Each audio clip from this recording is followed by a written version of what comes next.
Bueno, es un gusto que estén aquí Horacio y Javier. Con Horacio hemos venido hablando de estas cosas en distintos momentos. Yo recuerdo una conversación que tuvimos sobre Borges en los años 80, que se publicó en Unidos, ¿no? Que hablamos de algunas de estas cosas. Y desde luego los libros de Horacio han conversado sobre estos asuntos. Yo me acordaba recién de Restos Pampeanos, ¿no es cierto? Donde también está esta cuestión del espacio. Y en el caso de Javier, al que todos conocemos, porque lo hemos visto varias veces en sus programas de historia, ¿no? Aquí en el canal y en otros canales, ha colaborado, ha estado muy cerca en la preparación de estos programas. Nos ha ayudado muchísimo a desentrañar algunas cuestiones históricas.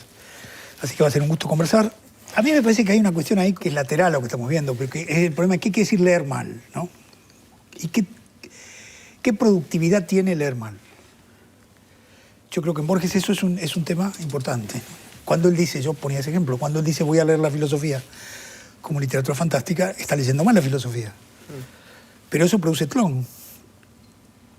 Y cuando Ryan investiga la construcción ficcional que han hecho para que el traidor se convierta en héroe, se encuentra con que Shakespeare, ¿no? Con que no han tenido tiempo de inventar esa historia. O sea, siempre hay un problema de interpretación, mala en el sentido moral, yo diría, ¿no? Sí, yo ahí agregaría, perdón, sí. Javier, que lo más importante que ocurre no está narrado, pero se avisa que no está narrado. Por ejemplo, el tema del traidor y el héroe, y otras, ahora no los recuerdo, está la frase faltan pormenores y faltan ajustes. Sí, claro. Y, digamos, lo que falta, que sería lo más importante, o sea, el proceso de la investigación, no solo no está narrado, sino que se anuncia que falte. Quizás esa falta, para hablar un poco como los psicoanalistas contemporáneos. Yo ahí, con el tema de las periodizaciones, ¿no? Quizás arriesgando un poco, porque se me acaba de ocurrir, pero si en la Argentina hay una década que está marcada por un nombre contundente, es la década del 30, sí, y es la década infame, y lo notable es que el libro que le pone nombre a la década infame, si no me equivoco, de José Luis Torre, es de 1945. Y Borges había escrito La historia universal de la infamia, ¿no? Esos cuentos que había publicado anteriormente en Crítica, en el año 35. Por lo tanto, quizás en contra de su propio deseo, le terminó poniendo el nombre a una década como infame. Y ahí me interesaba algo de una lectura que me había llegado a través de tus seminarios. Yo no los cursaba, pero me llegaban, la bibliografía, de Saer. Cuando Saer dice esto de, para Borges, en verdad, toda historia es de la infamia. La historia siempre es infamante, ¿no? Es cierto. Y a mí eso me parece que es una idea bien interesante y que se liga mucho a la lectura de Borges del peronismo, ¿no? La idea de que el peronismo es una trama entre dos historias, una historia criminal y una historia escénica. ¿Bien? Y en un punto también se liga a su literatura, porque La muerte y la brújula es una historia criminal y una historia escénica que le montan al pobre de Lönnrot para que se crea y siga los...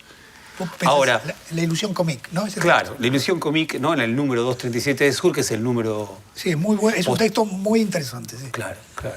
Está muy bien eso, sí. Porque también sí, está muy bien. Que la historia sería siempre algo infame o perturbador, y que por lo tanto esa alegría que está en el poema conjetural es una alegría un poco siniestra, claro, se podría decir, ¿no? Sí. Eso sería un elemento para discutir en el interior de los textos de Borges algo en relación a cuestiones que hacen a las discusiones políticas. Totalmente. Sí, ahí uno a veces está un poco tentado de arriesgar de vuelta, lo digo así, porque en Borges da la impresión de que hay una suerte de teoría de la historia que derrama hacia la política, ¿no? Y me parece que Borges, ante la historia, tomando esta imagen del Tlón, ¿no? Tlón está invadiendo el mundo real y yo, ante eso que está ocurriendo, lo que hago es replegarme. Me voy a Drogué, ¿no? Una indecisa traducción que de Viana de Brown, y me dedico a otra cosa que no pienso publicar, o sea, tomar distancia. Él tiene un texto que no lo leí hoy porque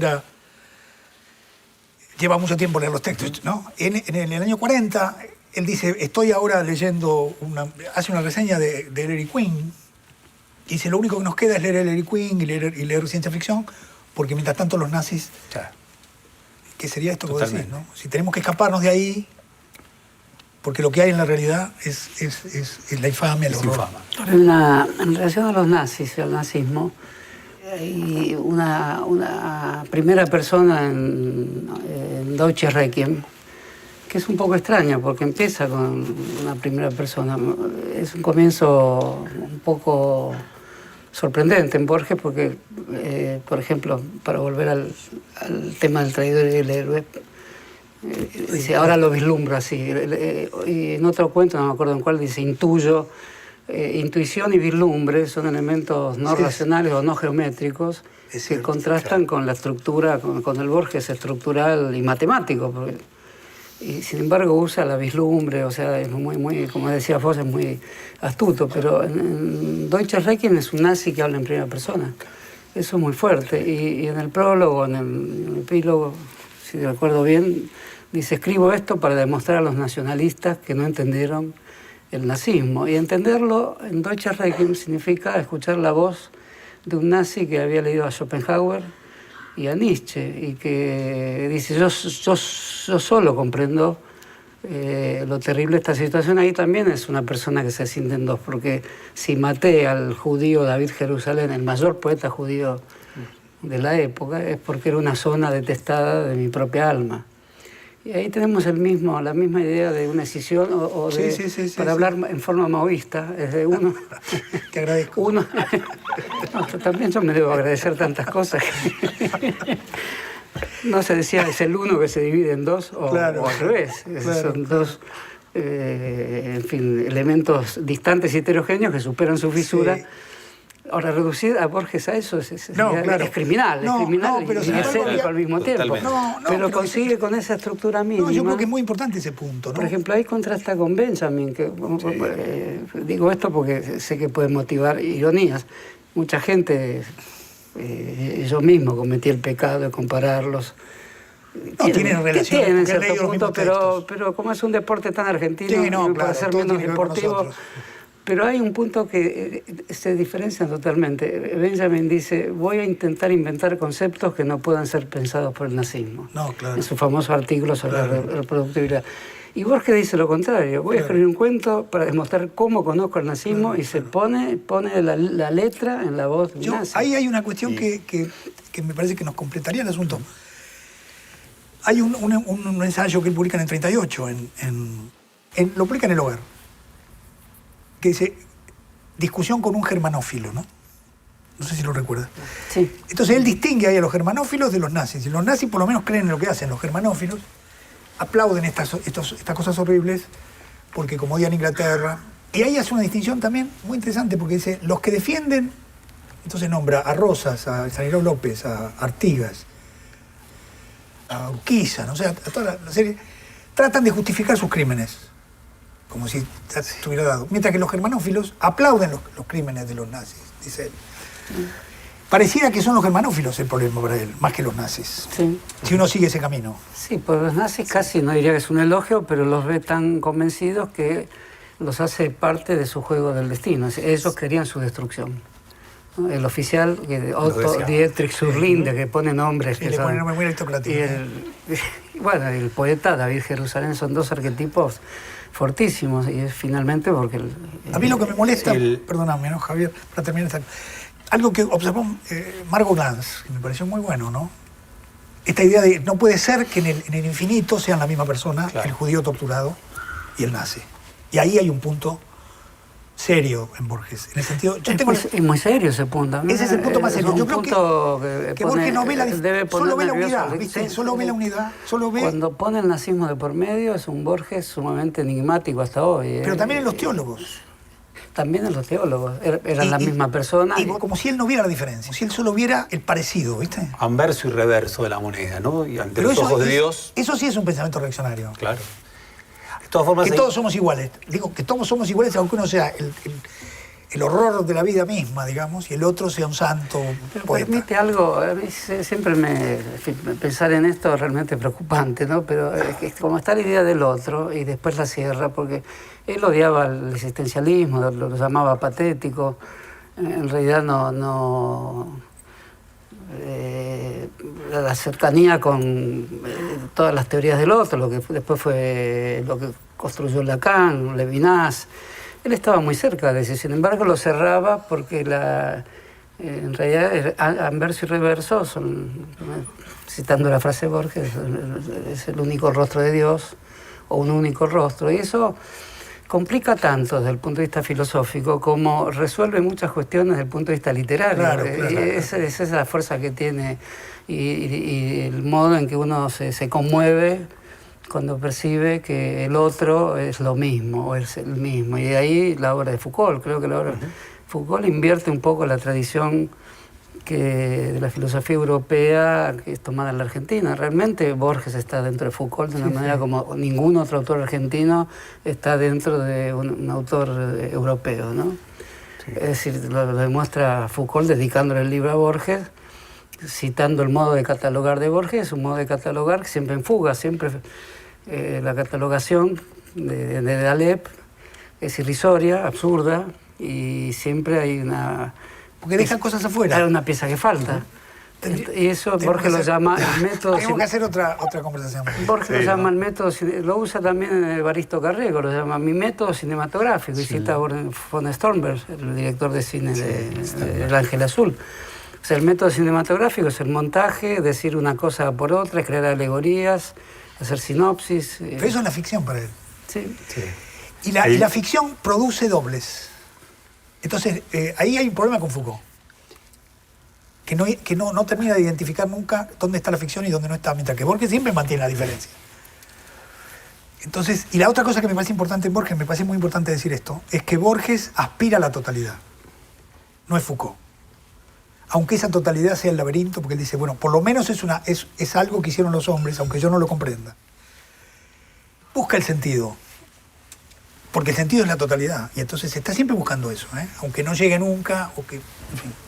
Sí, para agregar algo, porque encontré un texto que parece un prólogo al Facundo del año 74, en donde no le funciona esta idea de esta mismidad, ¿no? Y me parecía muy interesante. Esto que le funciona tanto en literatura, ahí no le funciona. En el 1974, prologa el Facundo, años siniestro como pocos. Y lo notable es que prologa el Facundo y comienza hablando de Schopenhauer, con esta idea de... Schopenhauer tenía conciencia de que la historia carecía de sentido, que estábamos ante la historia como ante nubes que suponemos que tienen alguna forma, se parecen a un perro, pero en verdad no se parecen a un perro, es nuestra obcecación la que encuentran ese parecido. Y después rápidamente con esta cita de Joyce, que después se repitió tanto, la historia es una pesadilla de la que prefiero despertar, 1974. Ahora, lo que ahí Borges plantea es, el Facundo sigue siendo el mejor libro de historia argentino. ¿Por qué? Porque civilización y barbarie siguen siendo las dos fuerzas fundamentales. Los gauchos cambiaron a obreros. Dice así, gauchos a obreros. Y la continuidad es absoluta. Ahora, la tensión, civilización y barbarie, en ese texto no hay anverso y reverso. No, claro. En ese texto está casi como planteada la pelea. Y bien quizá parecido a lo que se da Horacio, ¿no? Porque muchas veces esa cita que usa Borges, que no sé si será cierta, que si alguna vez Joyce dijo eso de la historia como una pesadilla. No, sí, está en el Ulises. Lo dice... ¿lo dice? Lo dice Stefan Dedon. Bueno. En realidad lo dice el personaje. Perdón, a mí no lo dice Joyce. El personaje dice eso, ¿no? Porque ahí está metido en una historia con Irlanda. Y ahí lo... Que lo vuelve loco, entonces, claro. Bueno. No, yo ahí quería agregar el tema de Benjamin, ¿no?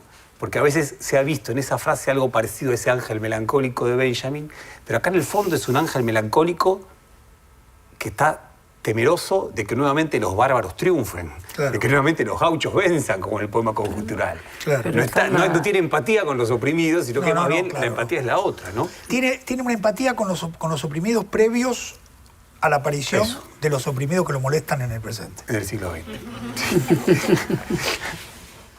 Pero yo también querría arrimar una cuestión, y es que lo que Borges dice de...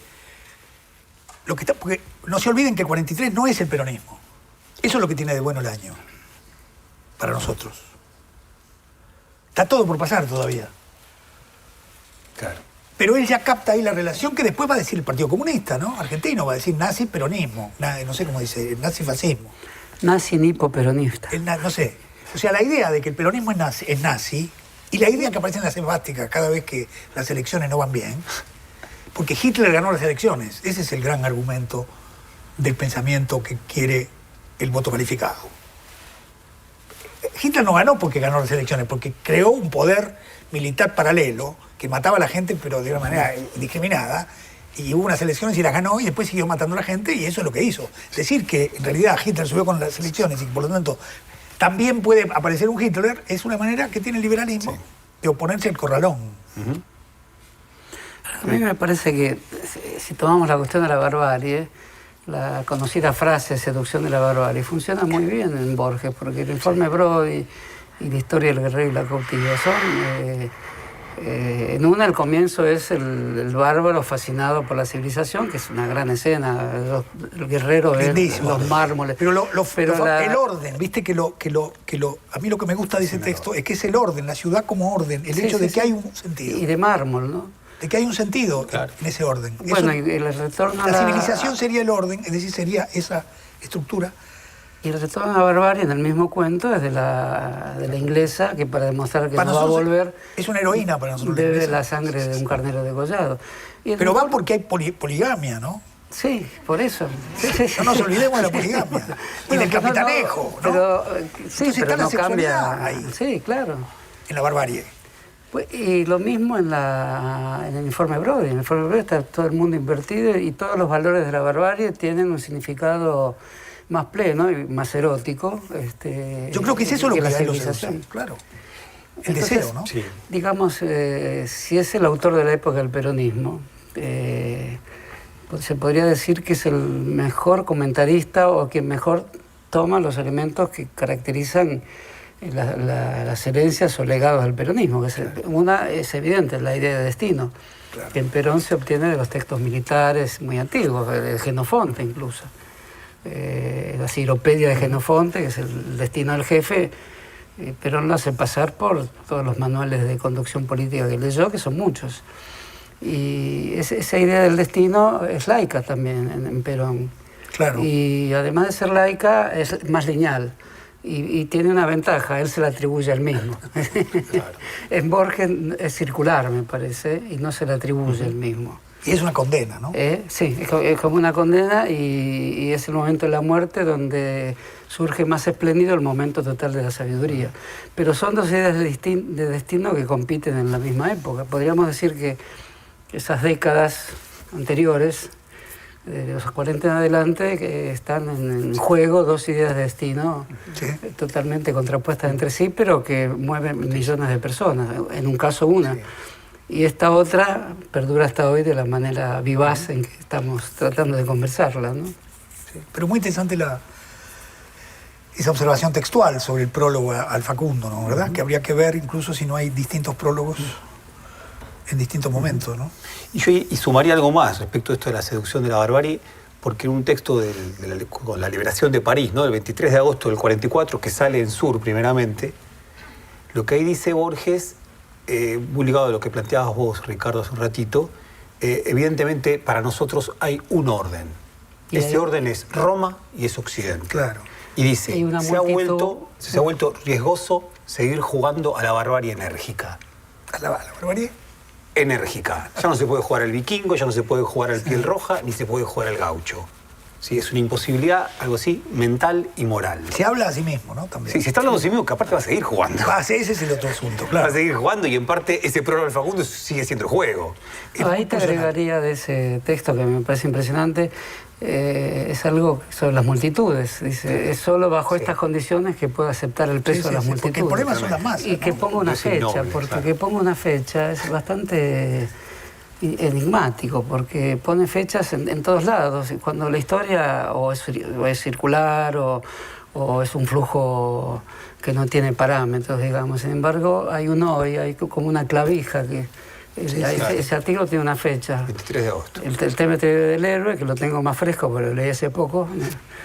Dice, hoy que escribo, 1944, y el pasaje de la novela... ¿Dice eso del tema del héroe? Sí, lo pone una fecha. Y después cuando pone 1826, dice, digamos 1826, porque ahí vislumbra, es un elemento misterioso, porque usa la intuición, un escritor tan anti-intuitivo. Y cuando dice que de la epopeya se pasa a la novela, dice, ¿de cuándo se produce ese pasaje de dos entidades tan abstractas como la epopeya y la novela? Y un día de marzo de 1293, donde tal escribió tal cosa. Una frase no de Boccaccio, no me acuerdo quién, sobre las traiciones, justamente. Entonces, una fecha da la impresión que quiebra un poco el juego del destino y de la historia infinita y de la historia de la eternidad. Es decir, una fecha del calendario como en Lévi-Strauss, perdón, pero existen muchos autores franceses. No. Bueno, corta la eternidad con una fecha, con lo más trivial que hay, que es una fecha. El libro de Galasso, Claro que sí. Tiene cosas que están muy interesantes Sí, sí. y creo que Galasso lo que intenta es encontrar cuándo Borges dejó de pertenecer a un proto-panteón nacional y popular. Para mí ahí hay una hipótesis que no estoy tan de acuerdo, pero sí cuando Borges rompe sus vínculos que eran más fuertes con Mansi y pasa a tener vínculos más contundentes con Bioy Casares y Victorio Campo. Claro. ¿no? Y él lo ubica entonces entre el 30 y el 31. Cosas muy notables. El prólogo al Paso de los Libres es del 35. Claro. Sin embargo, en el 36, o sea, apenas un año después, Mariano de Bedi Mitre, que es el intendente de Buenos Aires, lo invita a leer por la radio del Teatro Colón su fundación mítica, mitológica de Buenos Aires, y lo que hace Borges es sacarle el verso del Corralón Seguro, se lo saca. Ya Mirá. está Brigoyen, ¿no? Qué Entonces ahí preparación. es ese momento, ¿no? Ese momento de los 30 infames. Ahora, vos fíjate que, por ejemplo, en el 38, él publica en Sol y Luna, que es una revista de los nacionalistas. Claro. Publica unas traducciones de Chesterton. Es decir, que todavía está todavía anda por ahí. Ahora, el prólogo ese tiene como, para mí es fundamental porque imagínate, Jauretche y Borges compartiendo el irigoyenismo, si fuera Es notable, sí. literal eso cambia la historia argentina hasta la fecha de hoy, que no me acuerdo qué día es si no lo diría. Jauretche lo rechaza años después cuando se da cuenta de lo que escribió Borges. Porque ¿sí? El prólogo es muy elogioso, pero dice, de las pocas cosas que salvo de la odiosa historia de América es la patria y el coraje. Si uno lee la última frase, es sumamente elogioso y, por supuesto, Jauretche hace un culto del coraje como Borges. Pero años después se dio cuenta que estaba escrito en la historia odiosa de América. Y aparte Eso lo lo dice emparenta Borges. con Islandia y los vikingos y con Sí, otras no, historias. dice, me pone junto a toda la platería de la gauchesca, pero honestamente tengo que rechazar ese prólogo porque la historia de América no es odiosa. Claro, está Mira bien. qué discusión. ¿no? Y lo saca el prólogo de las ediciones. Y lo saca, y una posterior edición tiene el de Jorge Gerardo Ramos. Ahora hay una edición, ahora en medio de la Es mejor dejarlo. de la Pax Argentina, no, ahora tiene el de Ramos y el de Borges. No, yo lo que se sabe... No somos conciliadores los argentinos. No, claro. Que en el año 33 Mansi le pide que se afilie a Forja.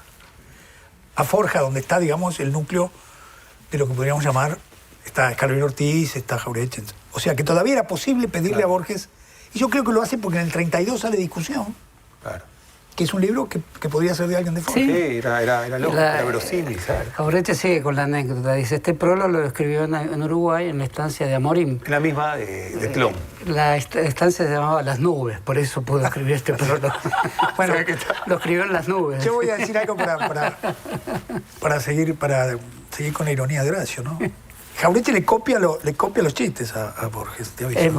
Sí. Le copia el empaque, digamos. El empaque ese del campesino, la lengua argentina, digamos, hecha siempre de algún tipo de malicia, ¿no? Que es muy eficaz en eso. Jauretche es un escritor notable, ¿no? En ese punto. Bueno, yo creo que después del elogio a Jauretche podemos parar acá. Hemos ido a donde no nos esperábamos. Te quiero eso. confesar, Ricardo, que era necesario. En este No, sí, yo lo sé muy bien. Bueno, muchas gracias. Muchas gracias, Ricardo.